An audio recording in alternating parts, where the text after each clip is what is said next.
Drugs serious problem है त्रिपुरा में और हमने ये आज इसका इनॉग्रेशन किया है। अच्छा सेटअप है लेकिन और भी करना पड़ेगा।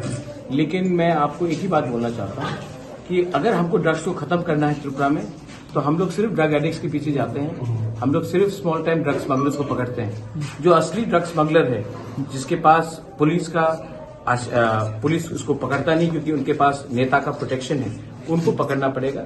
जब तक हम बड़े मछली को नहीं पकड़ेंगे तब तक ये केसेस निकलते रहेंगे। अगर हमको ड्रग्स को त्रिपुरा से खत्म करना है, नशा मुक्त करना है, तो सबसे पहले जो स्मगलर जिसके पास पॉलिटिशियन का आशीर्वाद है उसको पकड़ना पड़ेगा और वो पॉलिटिशियन को भी पकड़ना पड़ेगा। उसी के बाद त्रिपुरा नशा मुक्त होगा।